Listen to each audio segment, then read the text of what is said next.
everybody, to the Sports Spiel. For the first time, I'm going to be talking some sports, I decided. Today, I'm going to cover the NHL playoffs, then talk some WNBA, and then end it with Major League Baseball.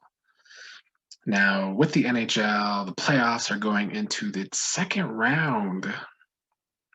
However, there's still one first round game remaining, the Maple Leafs and the Canadiens. This was supposed to be a different year for the Maple Leafs, who have not won a playoff series in like 17 years. This was going to be the year that they win a playoff series at least, but they have been blowing games, Maple Leaf style. They just blew game 6 against Montreal. And now a game 7 has been forced. I'm an Avalanche fan, and we'll definitely get to them, but there's very few other teams that I could find myself rooting for sometimes, but I can find myself rooting for Toronto because they have not won the Stanley Cup in like 53 years. So they are always an underdog coming into these playoffs, despite how much hype they might have. So really, people should have looked at them as an underdog in this series.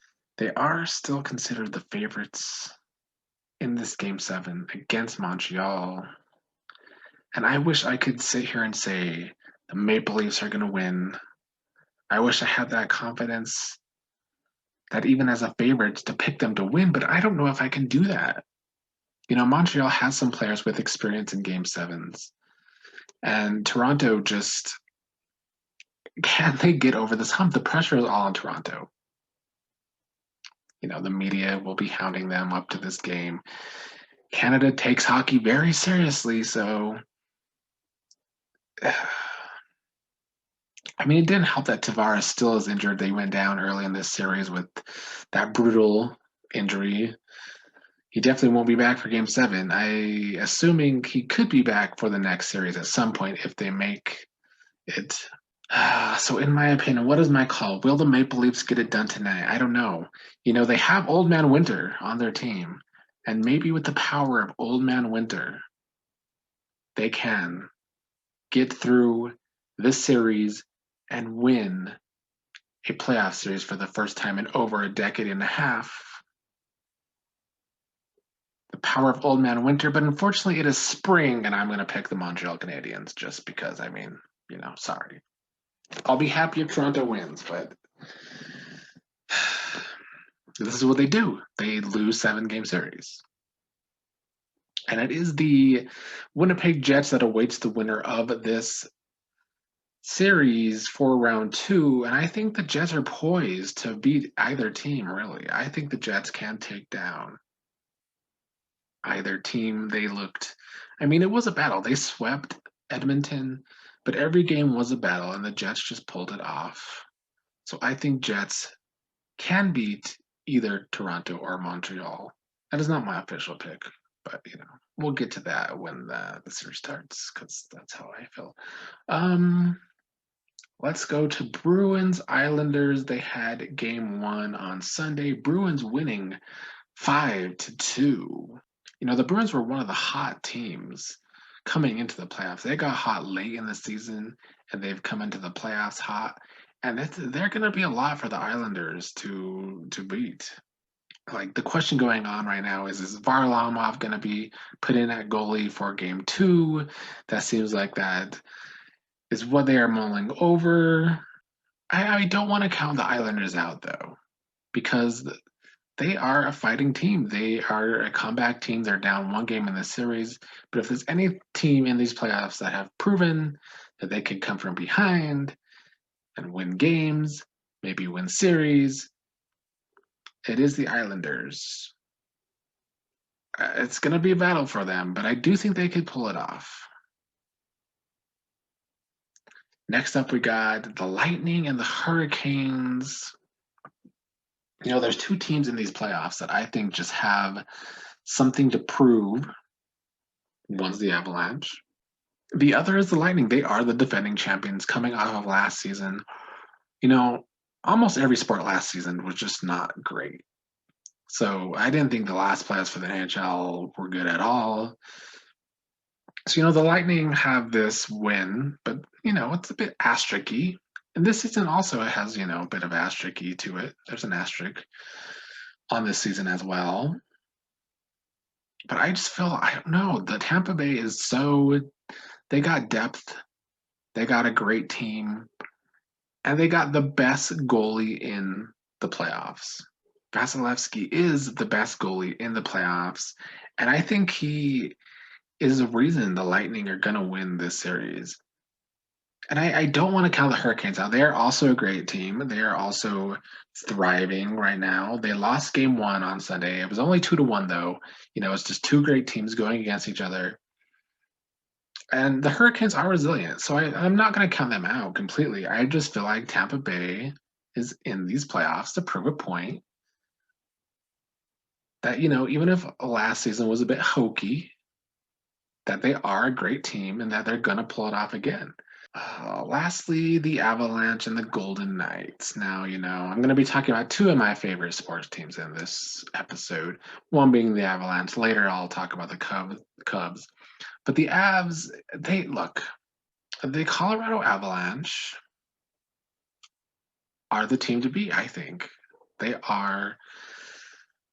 I mean, there's some great teams in the playoffs. And their opponents, the Golden Knights, are one of the best teams in the playoffs. But the Avalanche, I think, just have this mentality this year that it's Stanley Cup or bust, and that is probably the truth. And Landeskog, especially, is on a mission. He is the person rallying the Avalanche this postseason. And look, they just destroyed the Golden Knights in game one. And I'm not going to get too far ahead of that because there's a lot I will talk about right now about why that happened. But it was 7-1. I had some fear that maybe the Avalanche would be rusty. They had a long wait. They swept the Blues, and they had a long wait for the Golden Knights to win in Game 7 to get to this series. So there was a possibility of rust, but instead they were just rested, and they were playing a way faster pace than the Golden Knights. The Golden Knights could not keep up. And I think that will change as the series goes on. The Golden Knights will get used to this pace. But the Avalanche just have so much firepower. McKinnon, Rantanen, Landeskog, and even like Makar. They just have so many weapons. And also, I'm like, they have this great offense that could score on anyone, but they also have a great defense. I just think that is why the Avalanche are the most well-rounded team. And I usually don't like to be too confident in my sports teams because most of them can't be. But the Avalanche are the team to beat. I'm not saying they're going to win the Stanley Cup. I hope, obviously, but they are the team to beat. However, in this game, Fleury did not start at goaltender. So, Avalanche were able to beat up on Lehner, and I think it's going to be different when Fleury is starting at goalie. It's going to be harder for them to score. It's not going to be as easy as 7-1 like this game was. I think this series will become much tighter. Hopefully, Vegas won't have to lower themselves to have these back alley street brawls that they were trying to have in game one. They were trying to do a bunch of cheap shots, trying to send some sort of message, but the message was you got your ass kicked 7-1. I do think the Avalanche are the better team in this series. Hopefully, they pull it out for my sake, but I think it's going to be a bigger battle than this first game showed for sure. Time to move on to the WNBA. I'm going to give my power rankings. The WNBA has only been playing for about a little over 2 weeks now, shaping up to be an interesting season. We're going to start with number 12, that being the Indiana Fever. They're 1-7. They are just struggling again. It's been a long time now, it seems like, that they've had bad defense. They just have bad defense. That is their biggest issue. They have a lot of issues, honestly, but that is their biggest issue. Their other issue is they just not good at shooting threes this season. Lexi Brown does not have a team yet this season. Maybe they should call her up. I don't know if she wants to go to Indiana. Yeah, just all around, it is a struggle. Kelsey Mitchell is obviously their best player, but she can't do it alone. She needs help. Jessica Breland, there's others that are playing well at times, But right now, I don't know. They've got a long way to go this season to improve. They are last place in my power rankings. Now, my number 11 might be a little controversial. It is the Minnesota Lynx at number 11 for me. They're 1-4. They just won their first game of the season on Sunday. They did beat it. They beat a good team in Connecticut. They did, but my power rankings are for now. On paper, the Lynx are a good team. They're gonna get it together. They're gonna get better. They're gonna improve. But right now, after these first 2 weeks, they will play some bad basketball. People are just not performing well. I love Aerial Powers. She was the big signing, one of them this season for the Lynx. She has had a slow start. She got injured. She's unfortunately injury prone. But like overall, their stars are struggling. But I do expect them to improve. And they beat Connecticut, who was a great team. So I think they're going to start to get it together now. But these first 2 weeks, for me, 11th place in the power rankings. Number 10, the Dallas Wings, also 1-4. They're one of my favorite teams to watch because they're just young and fast paced. Really enjoy them. Their problem is they just can't get wins, obviously. So they are fast, they are exciting. They need to find how to win these games. And this has actually been a thing for the Wings for these last few seasons where they will stay in games. They will stay in games with good teams, but they just can't pull off the wins. And it is unfortunate. Right now, Agunbwale and Mabry are the top scoring duo in the entire league. Both of them are in the top 5 in points per game. So like they can score, they can keep up with these teams. They just gotta win. They got great players, great young players. Collier, they just got from the draft. Thornton has been having a good season. So they got pieces in place. I hope they could start pulling off wins because I do enjoy watching them. Number 9, Chicago Sky, 2-4 on the season. Candace Parker's injured. Allie Quigley's still injured. So they got big injuries right now, and they have lost 4 straight. I think I don't know. They're another team that is not finding ways to win right now. They just blew a lead on a Sunday over the LA Sparks. They had a pretty big lead in the first half, blew it by the end of the first half, lost the game to the Sparks. Kalia Copper is their top point scorer. They're another team with they got the weapons, they got the pieces in place. I think much like the Lynx, they can get it together. And especially when Parker and Quigley come back from injury, they're gonna be a force. But right now they're number 9. And honestly, it's a toss-up between my number 9 and number 8. Number 8 is the LA Sparks. The one thing for the Sparks, the scheduling the WNBA this season is so odd. Some teams have played like 7 or 8 games, and other teams have played 4. Like the Sparks have only played 4. They're 2-2. They had a rough start in the first 2 games. They lost by more than 20 points in both of their first 2 games. They've won their last 2 games, but both of those games were against Chicago, which is why I put Chicago behind the Sparks. But really, the Sparks are another team still finding their way. They got new faces, a lot of them. Erica Wheeler, Zoe B, both great players. Zoe B is high energy. She always brings a spark to the teams, a spark to the Sparks. She already brought that. I think they've won the 2 games she has played in. She did not play the first 2 games. Erica Wheeler can take over games. So I think they're another team that there's a question mark for me. They haven't played enough games for me to really be able to see what they're made of this season. So right now they're number 8 for me. Number 7, the Washington Mystics. The record not great. They're 2-4. And look, they need Daladon. They do. When she comes back, and hopefully it's sooner rather than later, they are going to be a great team. Right now the team is still trying to figure things out. It's basically Tina Charles leading the way for them. She's had some huge games. She, I believe, is the top scorer in the league right now. So she is really carrying the team. So, like, I'm just saying, when it's going to be Daladon and Charles together, watch out for the Washington Mystics. For right now, though, they're kind of struggling. They could definitely fall in my rankings next week if I'm able to do this again. So yeah, but right now they're number 7, 2-4. They could go either way, honestly. I could see them winning some games going up. I could see them losing a lot of games going down. When Daladon returns, though, watch out. Number 6, Phoenix Mercury. Diana Taurasi is injured. She'll be out 4 to 6 weeks. Not great for the Mercury. So right now it's Tyler Diggins Smith's team, and I mean that's some good hands to have your team in. I don't really have a lot to say about Phoenix. I just feel they're one of the best teams at like moving the ball around. I don't know. They're 3-3. They're in the middle of the road in the standings, but I don't know. I don't know. They're another team I don't know quite yet. It's only been 2 weeks. They can be good. I think they got enough pieces in place, even without Tarazi, to win games. But that is never someone you want to lose.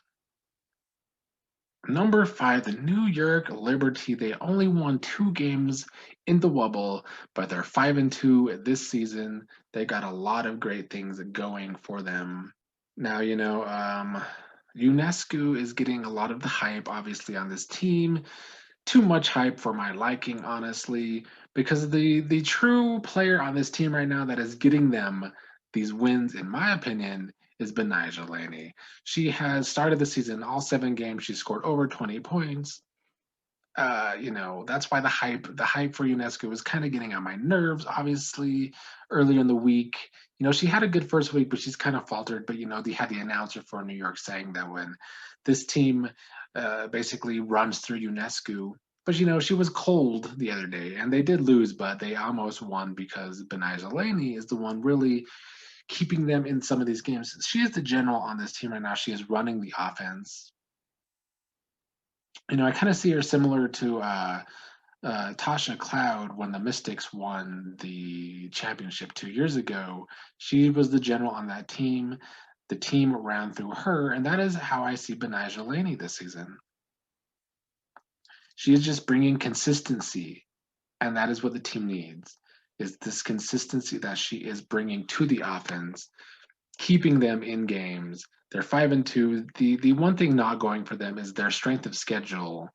Like their wins are over these teams who are on the bottom of the standings and these rankings that I've been going over. They had like 2 against Indiana, and I think 1 against the Mystics. So I mean, they're not playing the best teams to get these wins. But look, UNESCO is, even though I feel like she's been overhyped, and which is never good, in my opinion, because it gets on my nerves. She is playing great at threes. They lead the league in threes, shooting threes. She leads the league shooting threes, and she's had some clutch games. So she's just not bringing the consistency like Benija Laney.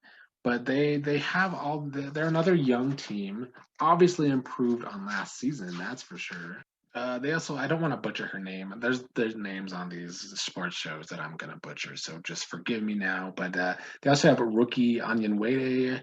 I wish I could pronounce it. But Onyenwere, she's been clutch as well in the last games. She's been pretty clutch shooting threes herself.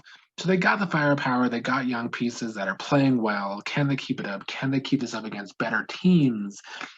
Is my biggest question about New York Liberty. Number 4, Atlanta Dream. They're another team like the Dallas Wings that I love watching because they're young and they're played this fast game. They also play very physical defense. So they might be the funnest team to watch in the WNBA right now. They're also just playing good game. They're the opposite of this guy. They lost their first 2 games, but they've won 4 straight now. And I don't think anybody saw this coming of them playing so well and just meshing together so well this fast.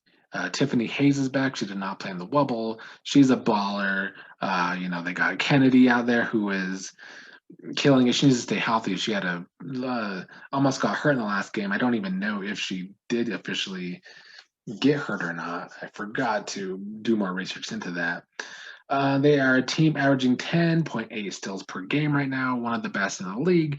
Their defense is great. I think that is their main thing going for them is they get turnovers. They play physical. They are fast. They just got a lot going for them. I hope they could keep this pace up. And Courtney Williams, another one I need to mention on this team. She is just money. She is money when she has the ball. She's probably going to score. So definitely my favorite team to watch right now in the league is the Atlanta Dream. They're fourth in my power rankings. Number 3, Connecticut Sun. They are 6-2. They probably would have been my number 1 team a week ago if I had been able to do a power rankings a week ago.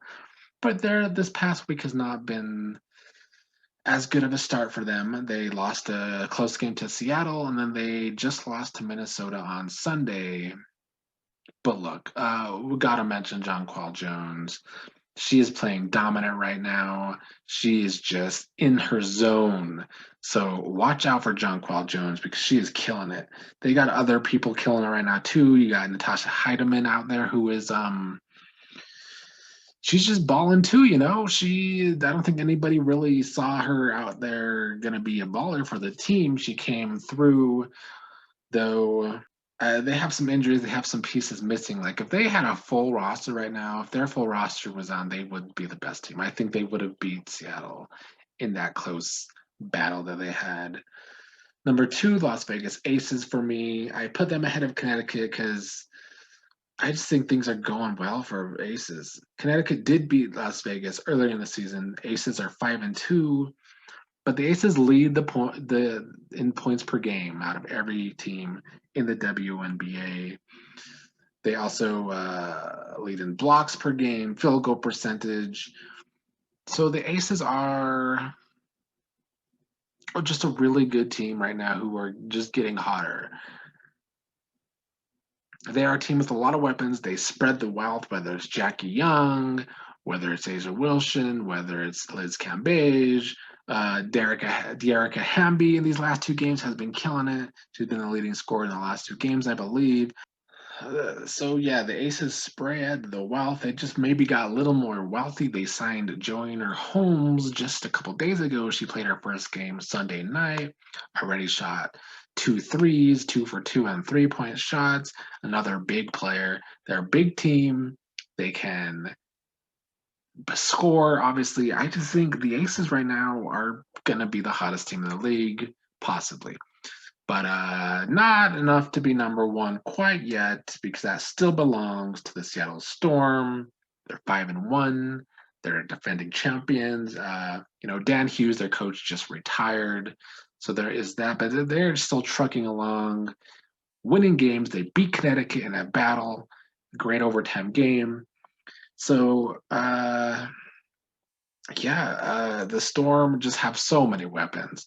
Like, come on, Brianna Stewart, she's a beast. She can score, she can block. Does it all. They obviously got Bird, and I feel like Jewel Lloyd is such an underrated player in the WNBA. She's another player who is just money. She comes through with clutch shots when she needs to. So Seattle is going to be another hard team to beat this season. They could try and repeat. I think the Storm are the best team in the WNBA still. The best player for the WNBA in the past week, really, I think since the season started, is Benijah Laney. She was overshadowed by UNESCO in the first week. I don't know. Look, come on. Benijah Laney has scored over 20 points the first 7 games straight. She's the general on that team right now. I think she is the glue to the Liberty. There's a lot of great players. Jonquel Jones, Brianna Stewart, Jewel Lloyd, Courtney Williams. Just a lot of great players right now. But I think Benijah Laney was the player of the first 2 weeks of the WNBA. We move on to the MLB to close out the show. I'm going to do the top 10 teams. But before I get to the top 10, let's talk about some teams right outside the top 10. In my opinion, a lot of people still have the Yankees rated high in the top 10. I don't. Their bats are way too cold. They have some of the worst batting going on in the MLB. They just lost some games to the Tigers over the weekend.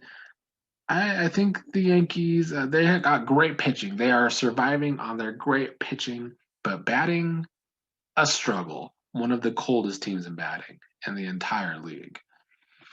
I don't have anybody in the AL West in my top 10 because they are just all battling it out right now. The A's, the Astros, the Mariners. The A's have a negative run differential, even though they lead their division. It's crazy that they have such a bad run differential right now for being one of the top teams. The Astros are good, but they struggle against good teams. I think that is the one thing that they have shown this season, that they play another good team, odds are they're going to lose most of the series. The Mariners are getting hot. Watch out for the Mariners, possibly. I don't know how hot they're going to get, but right now, those are the three teams battling for the AL West. None of them making my top 10. Other good teams, not quite in the top 10. The Braves are starting to try and get hot. They're kind of right on the line. I don't know if they're quite there yet, but they are getting there.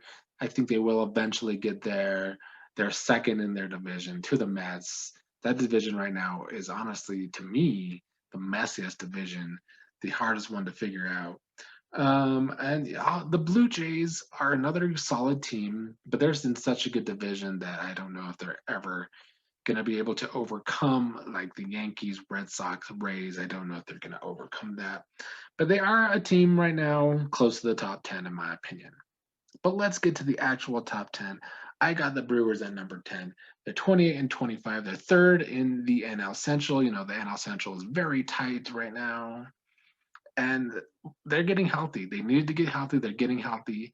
And when they're healthy, they are a scary team. Unfortunately, you know, I am a Cubs fan. We'll get to the Cubs, but the Central will be a tough race, like always. It seems like that is the division.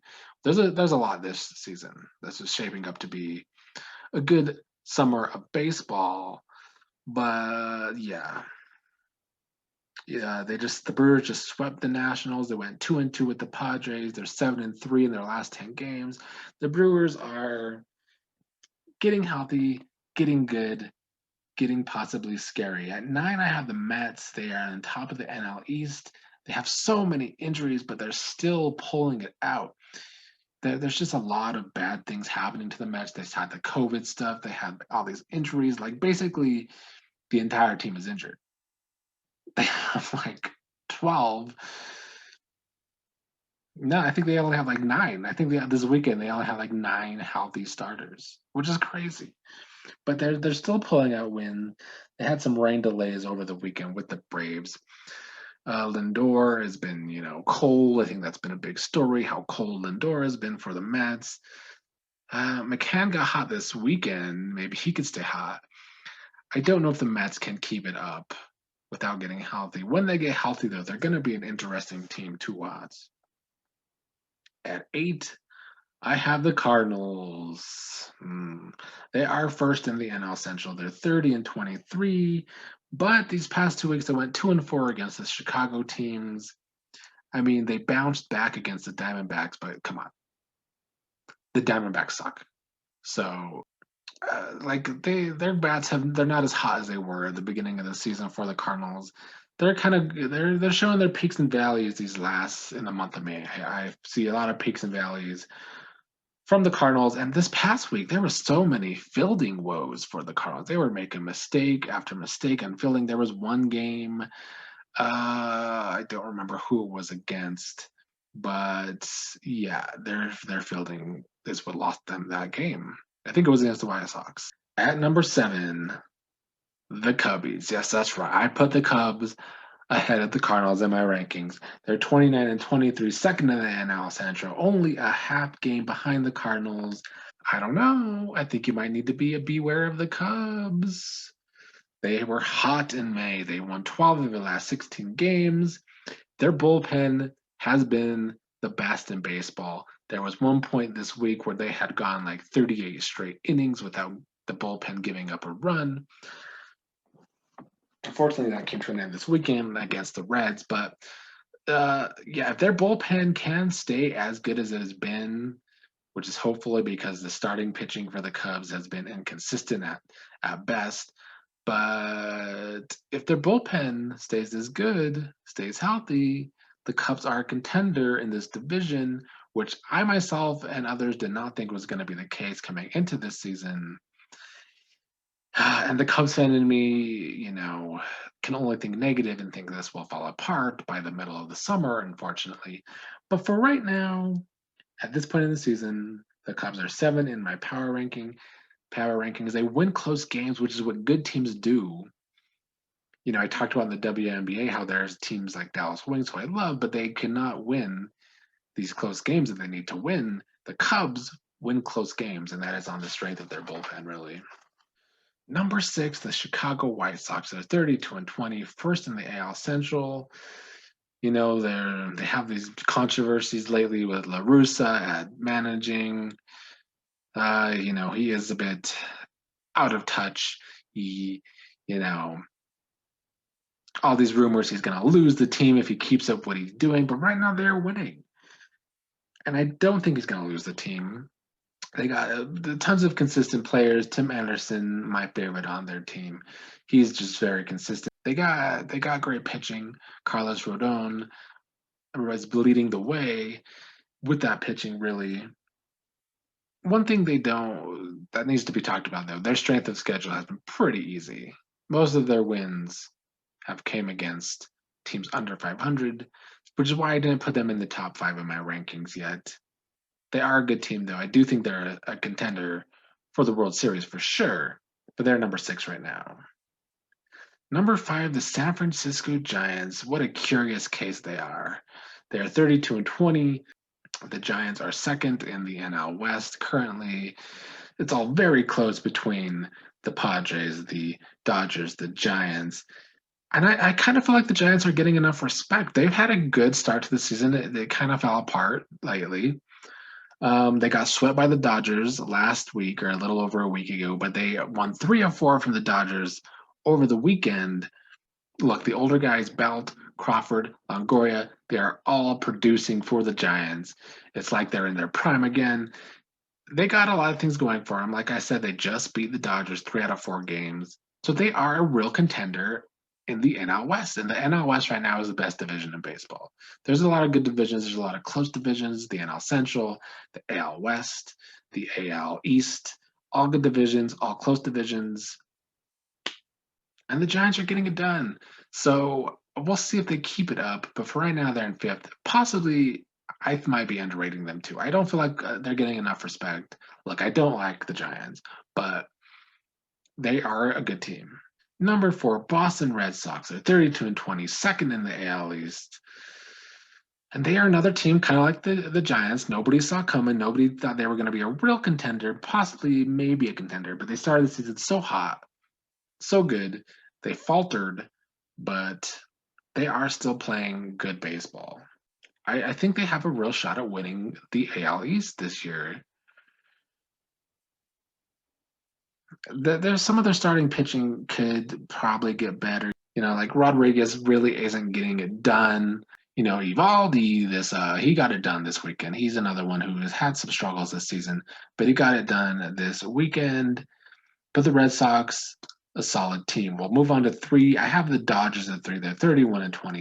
Dodgers are 3rd in the NL West, behind the Padres and Giants, but they are just a good team. They don't even have a full roster. They got some injuries. They got some players out, but they are still just trucking along. They had a big stretch like the Cubs. They had that one like 11 out of 12 games or something until they ran into the Giants this weekend. The Giants came back, got a little revenge for that sweep the week before. But look, we all know coming into the season the Dodgers were a contender again. They are the defending champions in an asterisk season. Just keep that in mind. Last season was an asterisk for the Dodgers when they finally won the World Series again. But they are one of the biggest contenders in baseball. And they're going to stay that way. So they're going to stay in the top 10 most likely, barring completely falling apart, which I don't see happening.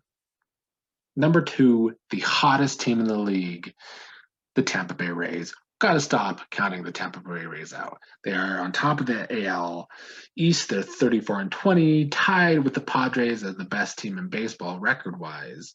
They've won 15 out of the last 16 games. That's really all that needs to be said about the Rays and why they're number 2 in my standings, above the Dodgers, Red Sox, Giants. Look, they are not a big market team, but they get the right players to get the job done consistently these last couple of seasons. And their number one prospect, Franco, is still not even called up yet. So he's going to be coming at some point. You got to believe. So the Rays are just a contender once again.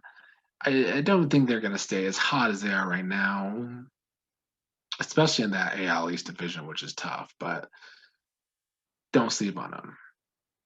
Number one, San Diego Padres, 34-20. They've got the best player in the league.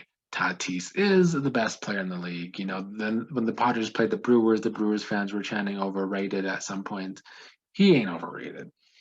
He is a great player. He is the best player in baseball. I was thinking about doing the best players of the week this week. I couldn't come up with that in time. Uh, Tatis is up there, but so are a lot of Padres this past week. The Padres had uh, these clutch wins against the Astros, where they just won two of the games in overtime, while in extra innings against the Astros. They are over plus 80 in run differential, and it's only the end of May. The Padres are just a powerful team. They're going to be tough to beat all season. They are in the tough division, the NL West, like I said, the toughest division in baseball. But yeah, you know, it's hard to say who was the player of the week in baseball, but it's someone. Pick them. Pick one from the Padres, honestly. If I had to pick a play of the week, I can't show it on this channel because I don't trust YouTube, but I'm sure plenty saw the play with Baez on the Cubs this week, running back from first base, stopping before getting back to home to get in a run from third to distract the first baseman of the Pirates. Great play. Check it out if you haven't seen it. That is all for the Sports Spiel this week. Thank you for joining me.